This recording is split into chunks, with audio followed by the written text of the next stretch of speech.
All right. So today we're going to, Andrew's on his way. He said to start with that. So today we're going to do another edition of the Medical Humanities Grand Rounds.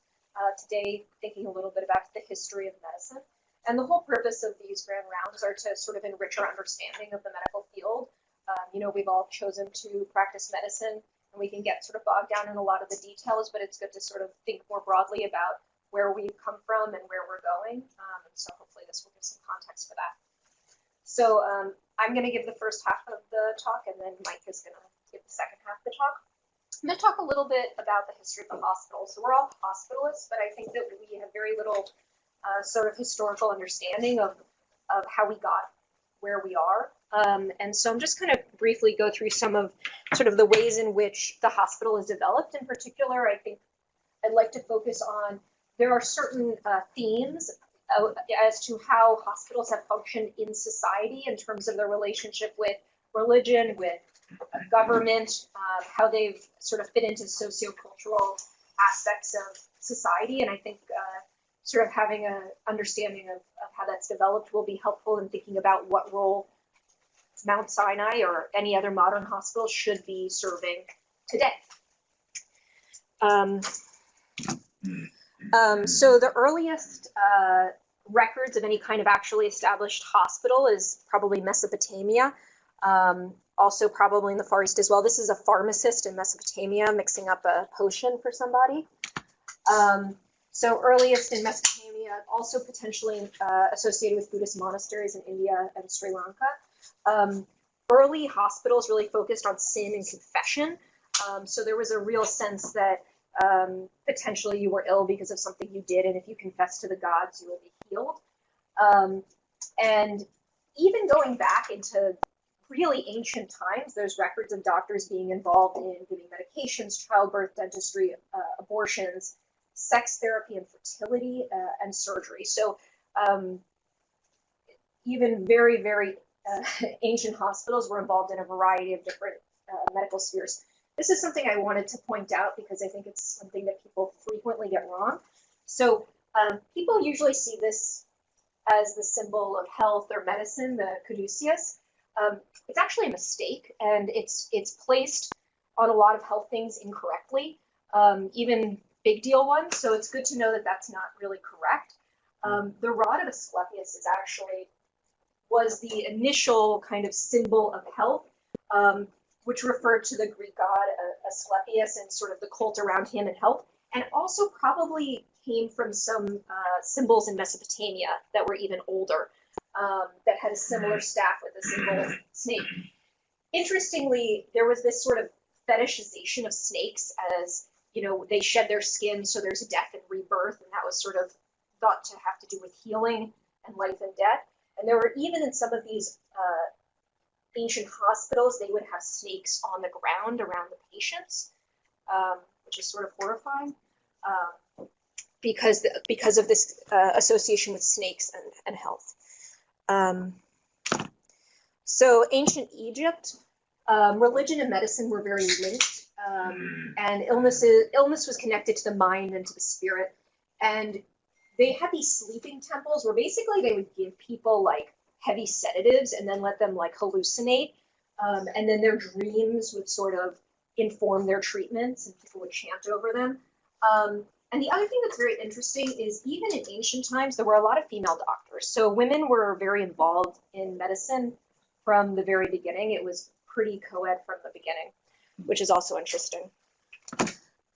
This is Heseshet, this Egyptian female doctor.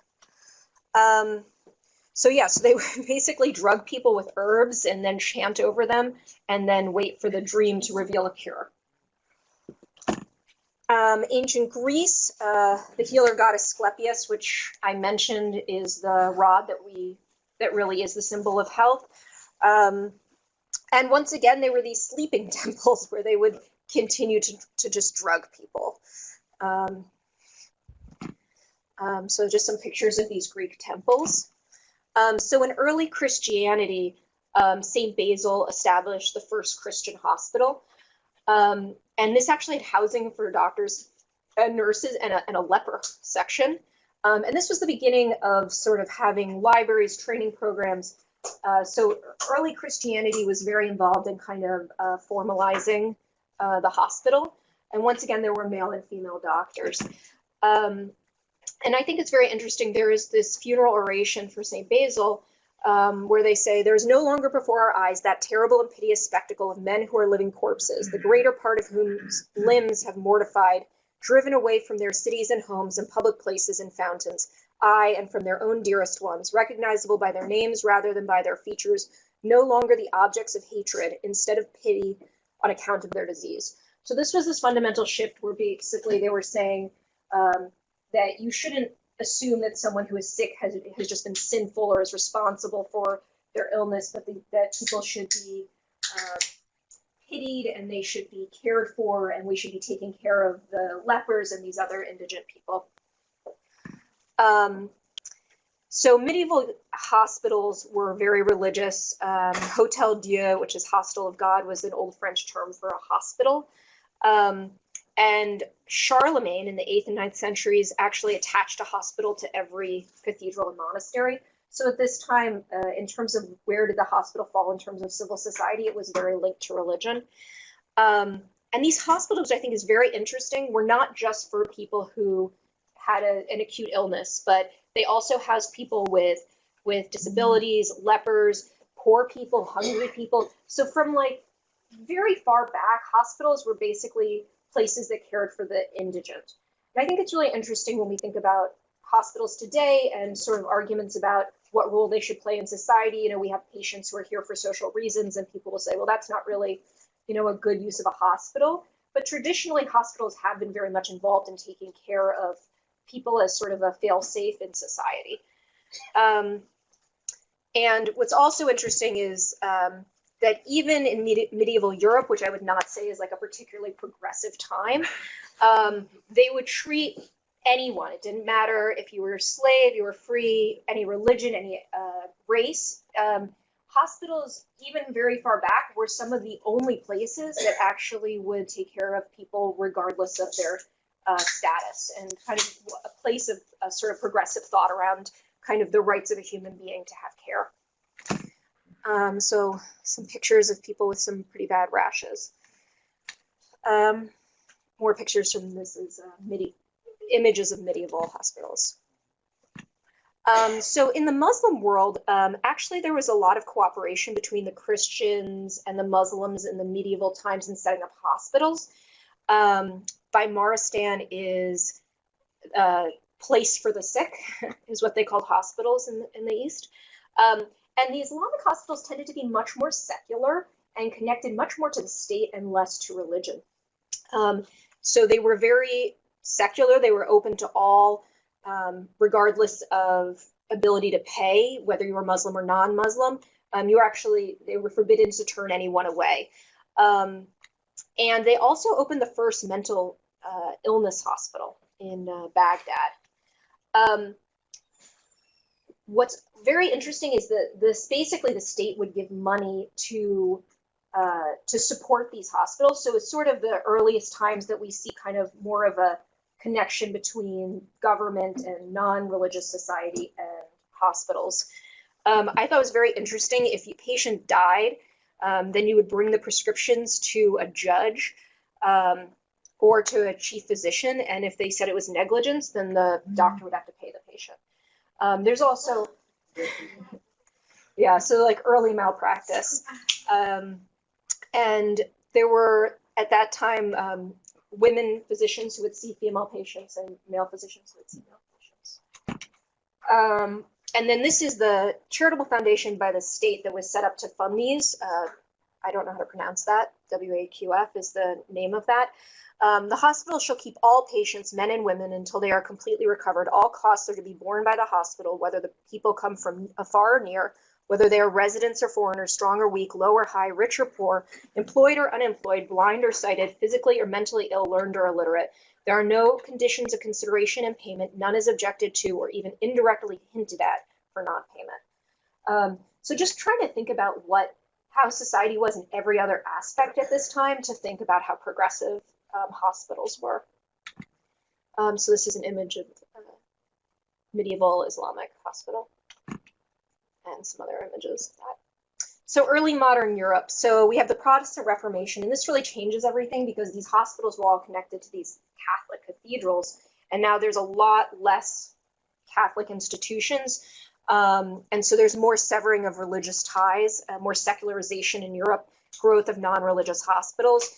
Then you have the Enlightenment, which obviously is a focus more on science and away from religion.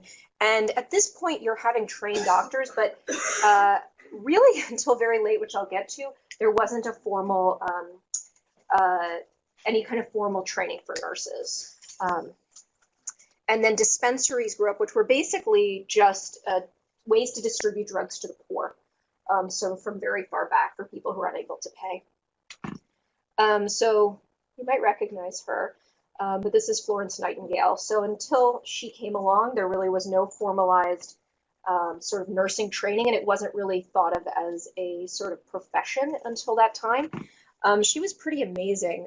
She was born in Italy, and during the Crimean War, she basically said the conditions are really unsanitary. More people were dying from disease than from injury, and she was able to cut mortality by 2/3 just by cleaning, just by like improving the sanitation.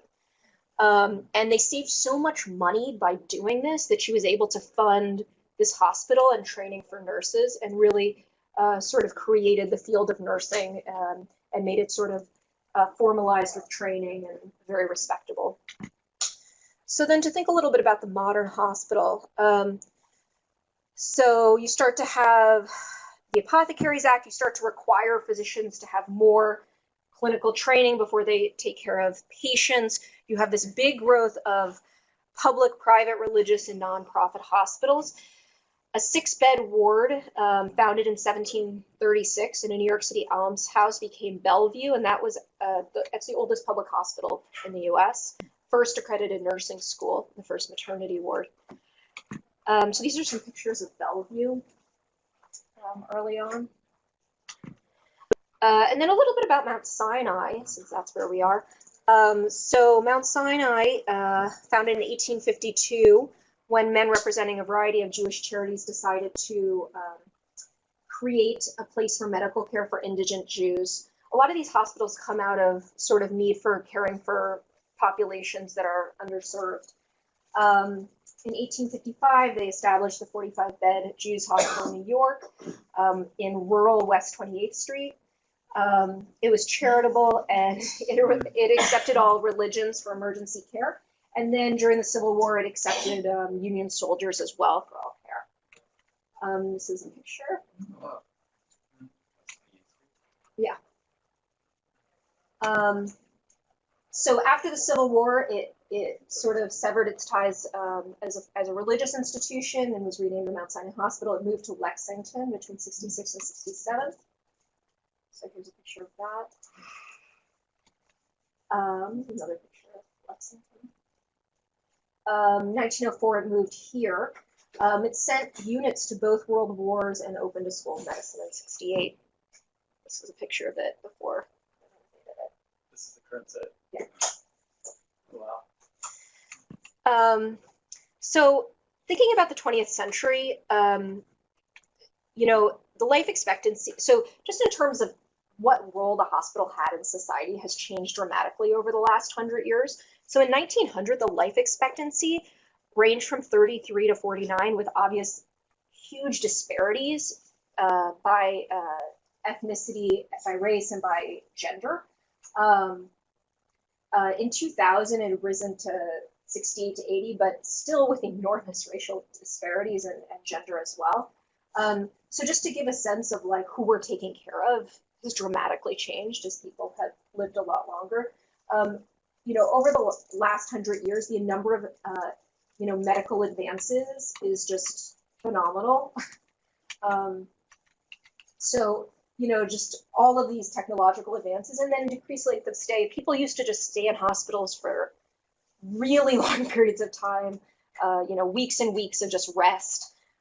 So the whole sort of way hospitals function has changed now that it is a place where people come in and out very quickly. So, wait a second. Oh yeah, so just so many things have changed hospital medicine. Obviously, Together is Human, the Affordable Care Act changed a lot of things in terms of how patients get care, the Human Genome Project, genomics, and then medical informatics more and more changing the ways that hospitals practice. And then I guess the question is like, what is the next thing that is going to completely revolutionize the way that we treat patients? Maybe it's CRISPR, maybe that will turn out to not be that useful, we'll see. So just in terms of the themes, I think what's really interesting to me is in thinking about what roles hospitals play today is to think that we have a tradition of hospitals being very, very inclusive, of having a social mission, of being a safety net for indigent populations, and striving to be as sort of committed to non-discrimination as possible. Civic responsibility, having a duty to our community and to our, city, state, etc. And then also just the enormous changes of technological advances. So that's it. Just think that kind of helps to inform where we are in this profession. Any questions? So you really talked about the positive side of medicine. I'd be really interested to hear what you think about the shadow side of medicine and the continuation of that legacy and how it impacts the role of the hospital. Yeah, absolutely. So I think that, even though a lot of these, speeches and sort of lofty goals were to be very inclusive and very non-discriminatory, we obviously know that we have definitely not lived up to that in so many different ways. And like just looking at the sort of the life expectancy differences and healthcare disparities, like obviously we don't, even though there's always been sort of that mission, we have never achieved that. And there's so many examples in scientific research and treatment and access to care of like where we've been very discriminatory and created a lot of mistrust with different communities. And I mean, you could give an entire lecture on all the times that medicine has failed in all those ways. And I think we know about a lot of those times. I think absolutely there's like 1,000 examples of when we have. But I think that what I think is interesting about this is it's sort of like when people talk about like the US, like the dream of the US, is like we've always failed, but we've like had very lofty goals. And I think medicine is similar, where like we've set out a really great social mission for ourselves that we haven't always achieved. But I think it's good to remind ourselves of what that mission is and what those goals are, because otherwise we're never going to really like push hard enough to get there. But we obviously are not there. We have not lived up to all the things that we've tried to do, for sure. The term hospitalism originally meant iatrogenic disease that people got in hospitals. Yeah. It was only meaning to the hospital. Yeah. And I mean, the other thing, you could go through the whole sort of history of OB-GYN, which is a very dark history where basically when they moved childbearing into the hospital realm, the rates of death and infection went through the roof before, because basically when people were having babies at home, they had a lot of risk, but then they moved them into a hospital, put them all in the same room, and no one washed their hands, and then they just started spreading disease from person to person. And so things got much, much worse before they kind of got better again. And there's a lot of fields where we initially caused a lot of harm before ultimately, hopefully, helping. Perfect segue into what I'm going to talk about, since we're going to talk about exactly that, among other things. All right. So we can take a short seventh inning stretch here for a second. All right. And we don't have like a remote slide of us, right? Okay. So we were trying to come up with some topics that we thought were things that we deal with in the hospital and try to explore some of the history of it. So obviously talking about hospitals themselves, and I'm going to talk a little bit about infection and germ theory and how we got to where we are in terms of treating infection. Part of it is because I like a lot of these stories a lot, and I wanted an excuse to tell my stories. No smirking. So I wanted an excuse to tell some of my favorite medical stories, and this was kind of a way of putting them all together. I don't think I'm the best storyteller in the world, but I think the stories speak for themselves. So before the revolution of antibiotics and of germ theory, we'll go back a little bit and set the stage. Way too much smirking going on. So this is a picture of this is a picture of George Washington. So here he is dying. It's 1799. The story is that he had been out on Mount Vernon in Virginia where he lived, and he had been riding around in the snow on a horse. He came in for dinner, and he was a very proper gentleman. He didn't want to change out of his clothes because he was late for dinner, so he ate dinner in his wet clothes. A couple days later, he started getting sick. It's unclear if he had pneumonia or epiglottitis, but he had some kind of severe infection. So 4 doctors were called in, and he got the best cutting-edge therapy of the day, which is a horrible pun because literally they cut him. They drained over 2 liters of his blood, about 40% of his blood volume, but he didn't get better, strangely. So they gave him these powerful cathartics and emetics to make him poop and vomit all over the place. He still didn't get better. So they took this beetle, which it's a blister beetle. They ground up the beetle, they put it on his neck and on his arms and his legs, so he had blisters all over his arms and legs and neck. And he still didn't get better. And he told his doctors, "I die hard, but I'm not afraid to go." Which I'm sure he was dying much harder because of the work of his doctors, and they were doing things that were barbaric. But I like that this story shows, even if you were the president of the United States in 1799, if you get an infection, there was really nothing that could be done to help you out. And frankly, he would have been better off if the doctors had not gone to help him out at all. So that's where we are before germ theory and the revolution of antibiotics. And I'm going to go through a series of stories to try to kind of explain how we got from there to here. This is a picture of the plague doctor. So back before germ theory, one of the prominent theories in terms of what caused disease was miasma theory. The idea that bogs or swamps, stagnant water, would shoot up these like exhalations of foul air, and the foul air somehow caused disease.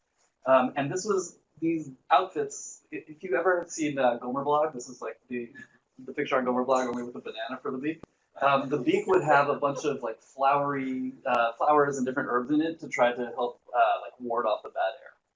It looks sort of like some of the isolation gowns that we wear today, but the idea of contagious diseases wasn't really a prominent idea at this point. There are some hints throughout history that people had an idea that disease could be contagious. For example, when the Tartars were laying siege to a town, they would catapult bodies of people that had died of plague over the walls to try to start a plague epidemic in the town. But these are like few isolated incidents, and for the most part, the idea of contagious diseases was not a thing at this point in time. All right, but then that all started to change. So the first person I want to talk about, this is one of my very favorite history of medicine stories that I think is very relevant to our practice.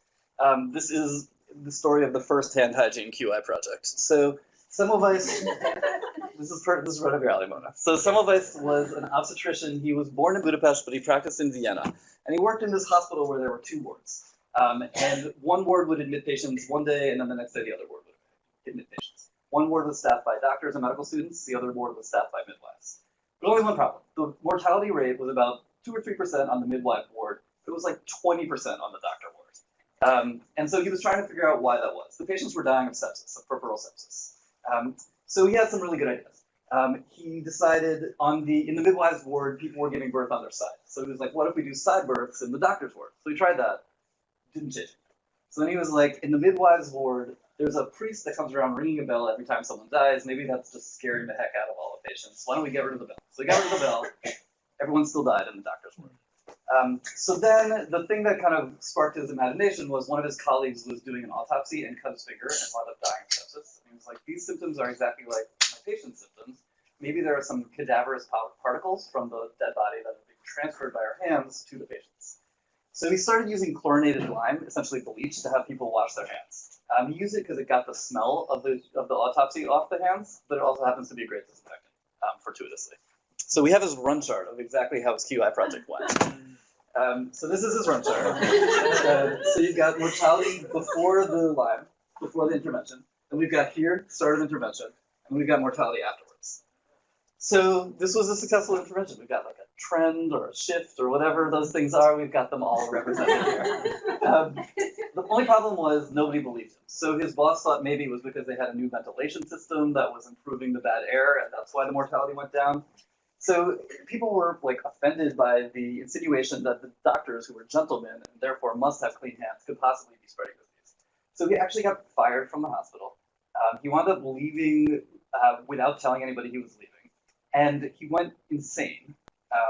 It's not clear whether he went insane just because of his hand hygiene QI project versus, for example, syphilis was kind of like an occupational hazard for obstetricians in those days.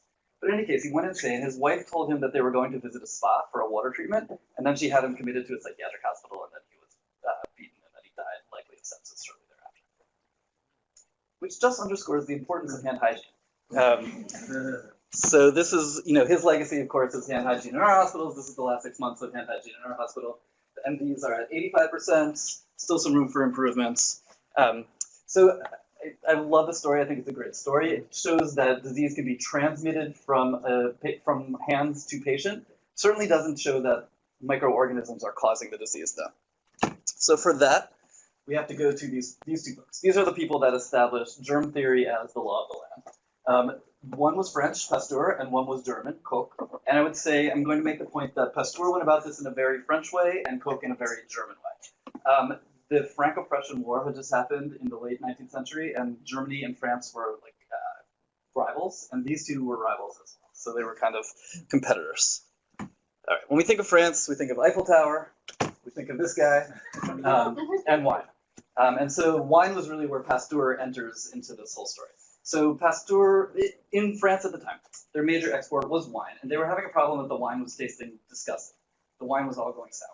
So Napoleon III, who was the ruler at the time, asked Pasteur if he could come in and figure out why the wine was all going bad. So he had a microscope, and he was able to look in the wine, and he saw some microorganisms floating around. So he thought maybe the microorganisms are what are causing the wine to go bad. But what he really did that was great was he heated it up to a specific temperature, 55 degrees Celsius, and he noticed that if he heated it to that temperature, the wine would taste good, the microorganisms would be gone, and therefore he was able to kind of renovate the wine industry in France at the time. This process is pasteurization, but more importantly, this was the first time that they were able to identify microorganisms with disease, albeit disease in wine, not disease in people. But this was a breakthrough, and certainly the start of germ theory being accepted. Move now to Germany. We think of fancy cars. We think of this guy. And we think of lots of meat. Okay, admittedly, my analogy is a little bit strained here. But so Koch was the German doctor who then took Pasteur's legacy to the next level, and he used meat as opposed to wine as Pasteur had used. So he was a doctor who was living in the country in Germany, and the sheep were all dying of anthrax. So he went to his butcher, and he got a whole bunch of meat with anthrax in it, and he looked at the meat under his microscope, and what he saw were the anthrax bacilli. But what he wanted was to do much more than say the anthrax is associated with disease. He wanted to actually prove that the anthrax was causing disease, which is what we learn in medical school, and I don't think if you're like me, you didn't really appreciate the significance of this, are Koch's postulates. And what he did was really elegant in terms of proving that the microorganisms are causing disease. So he said, if you can find the microorganism in the dead sheep over here every time that the sheep has symptoms of the disease, and you can grow that microorganism in culture, then you can take it and inject it back into another animal. And then the animal gets the symptoms, and you can isolate it from that animal the second time. If you can do that, you can prove that that microorganism is causing that disease.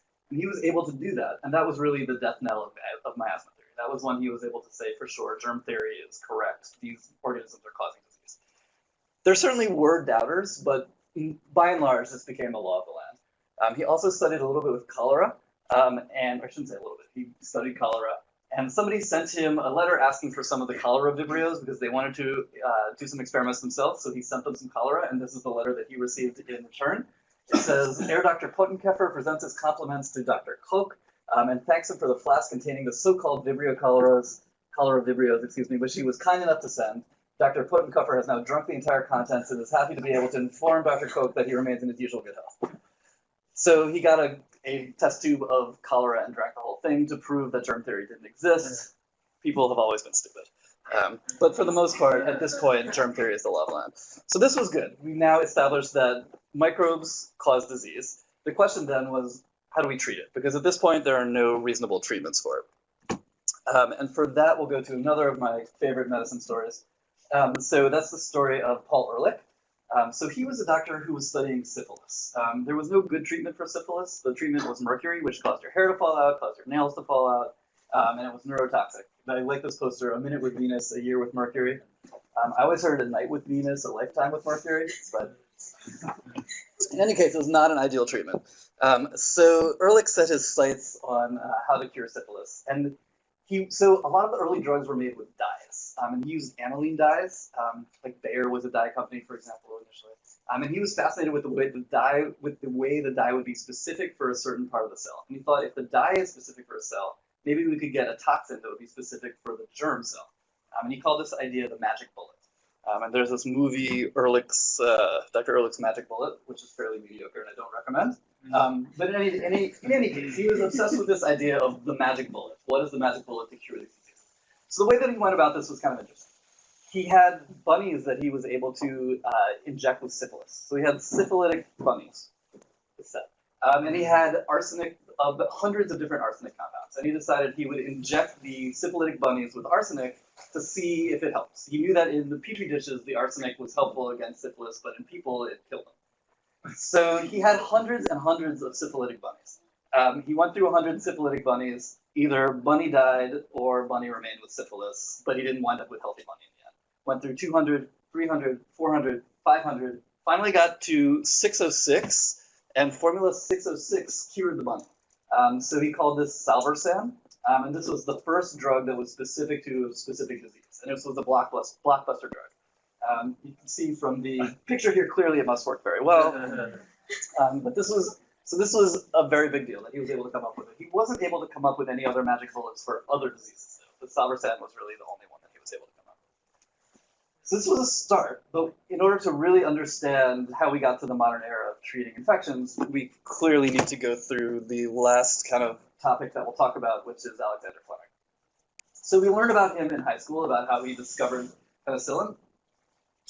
But what I would like to propose is that what we learned about in high school was really only part of the story, and I'll give you the real story now. But the way the story goes is he was a Scottish, I believe, physician and biologist who was studying Staph aureus, and he went on vacation. And he came back from vacation, and he had left some petri dishes out, apparently. And these are what his petri dishes looked like when he came back. So he had the Staph aureus colonies that he was studying, and then this penicillin had flown in the window, and you could see an area of lysis of the staph colonies around the penicillin. Probably not entirely true. This person next door was studying fungus, so probably the penicillin came in from next door, not through his window. But in any case, it was very fortuitous that he noticed that the penicillin was doing this. The thing that we don't get taught in high school is then he didn't really do anything else. He mentioned it in one paper, and that's it. This was 1928, and nothing happened with penicillin for a decade. Time magazine named him like one of the most important people of the 20th century, which granted he probably was, but there's a lot more to the story of how penicillin actually got on the market, and I actually think it's a much more interesting story. So I will give you guys the real story behind penicillin. I like the behind is like anything. And his facial expression is amazing. So about 10 years went by, and there was a group of scientists in the UK that World War II was kind of coming up, and they knew that there were going to be a lot of deaths from infection in World War II. Historically, more people would die from infection during wars than from actual direct hits. Definitely World War I, that was the case. So they were trying to figure out how they could treat infections. They came across Fleming's paper. So they contacted him, they got some of the penicillin, and they tried to start manufacturing it. The problem was it was very difficult to manufacture this stuff. Basically, the fungus would exude this like fungus juice, and only a couple parts per million of the fungus juice would be the active penicillin. So it was also wartime, they didn't have a lot of equipment, so they started trying to make as much of this penicillin as they could in their bathtubs, in milk cartons, in lemonade cartons, like anything that could contain fluid, they were trying to grow penicillin in. And finally they got to the point where they thought they had enough penicillin to treat one human person. So enter this guy. This was a police officer who, the story goes, he was out gardening, and he cut himself with a rose thorn and got this horrible infection, which kind of underscores how before antibiotics, you could be a healthy person one day, and you get an infection, and this is how you wind up a few days later, or a couple weeks later. So they started giving him the penicillin that they had grown in their bathtubs.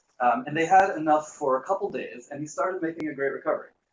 Then they ran out. So they started collecting his urine, and they started extracting the penicillin from his urine and then injecting it back into him. That worked for 4 days. Then they ran out altogether. He made a great recovery, but once they ran out of the penicillin, he relapsed and he eventually died about a month later.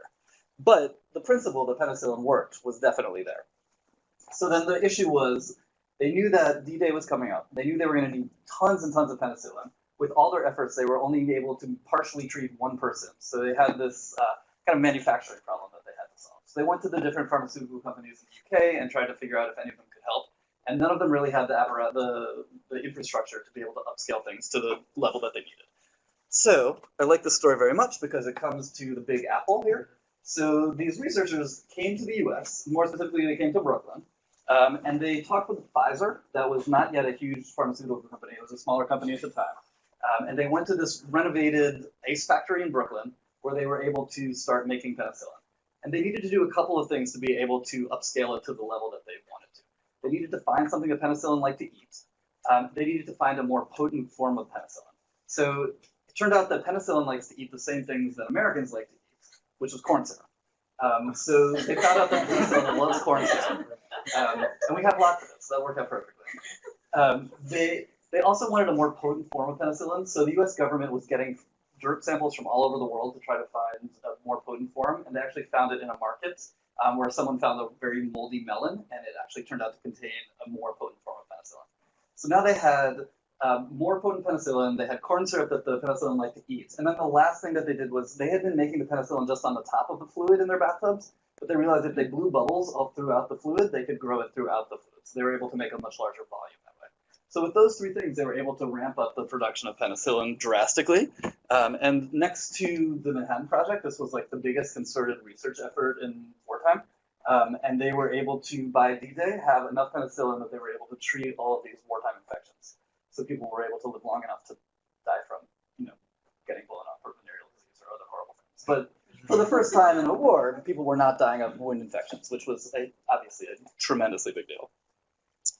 And then the sad legacy of that, as you guys know, this is our antibiogram.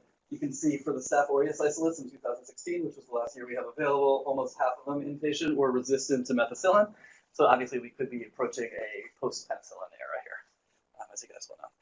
All right, that is what I've got. A couple just acknowledgments of my sources. This BBC documentary, Pus, Pain, and Poison, is great. I heavily borrowed from it for this talk. And then these are two books that I read. The Greatest Benefit to Mankind by Rick Porter is great if anyone's interested in history of medicine. It's long, but it's a wonderful book. That's what we got. Andrew, you have a chat.